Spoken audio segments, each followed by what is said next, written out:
Comme annoncé en titre, le Conseil permanent de l'Organisation des États américains s'est réuni mercredi pour débattre de la crise haïtienne et de la contribution éventuelle de ses membres à une force multinationale susceptible d'intervenir dans le pays.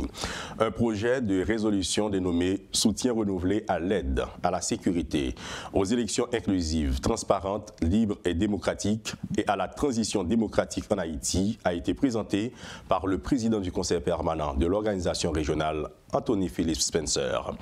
Et puis, les représentants des différents pays ont formulé des recommandations afin d'aider Haïti à résoudre le problème de l'insécurité.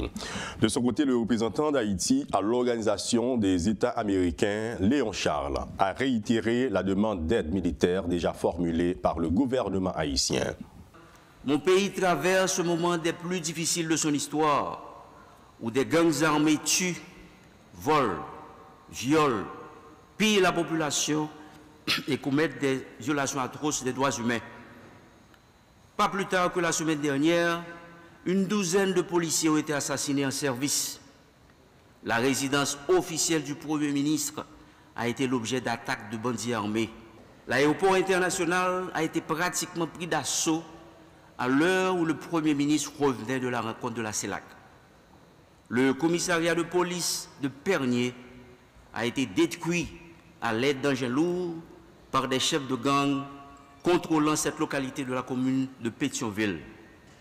Il importe de signaler qu'il y a 2 semaines, ce même groupe de bandits notoires a conduit une offensive contre des policiers appelés à secourir des familles en danger. 5 valeureux policiers ont été assassinés lors de cette attaque. Si ces actes crapuleux ne constituent pas une menace à l'existence même de l'État, aidez-moi, chers collègues ambassadeurs, à les qualifier. Monsieur le Président, selon le dernier rapport du Bureau intégré des Nations Unies concernant la situation politique, économique et sécuritaire en Haïti, plus de 2000 homicides volontaires ont été recensés en Haïti. Des chiffres qui font froid au dos. Pour faire face à cette grave situation, le gouvernement de la République d'Haïti a sollicité en date du 9 octobre 2022 l'appui de la communauté internationale à travers des principales organisations dont Haïti est membre fondateur, l'OEA, certes, en vue d'accompagner les forces haïtiennes dans la lutte contre cette insécurité grandissante. Monsieur le Président, convaincu du fait que la solution au problème du pays doit passer par un dialogue constructif entre les fils et filles de la nation, le gouvernement et les différents secteurs de la vie nationale ont paraphé un accord en date du 21 décembre 2022 dénommé Consensus national pour une transition inclusive et des élections transparentes. Pour arriver aux élections prévues dans l'accord, les acteurs reconnaissent à l'unanimité que la sécurité est une condition essentielle.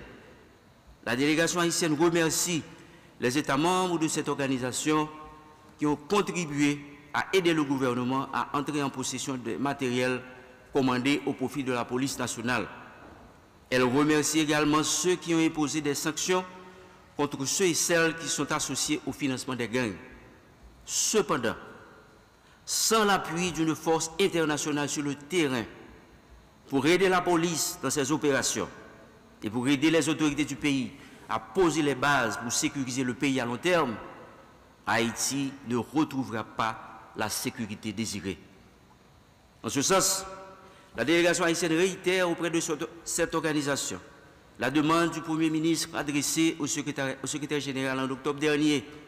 Il y a plusieurs façons de contribuer, en troupes, matériel, financement, formation et par d'autres moyens jugés utiles. L'assistance internationale devrait aider les forces de sécurité à contenir définitivement le phénomène des gangs armés, à rétablir la paix et la sécurité pour l'organisation d'élections générales et à construire un système de sécurité capable de garantir la stabilité du pays à long terme.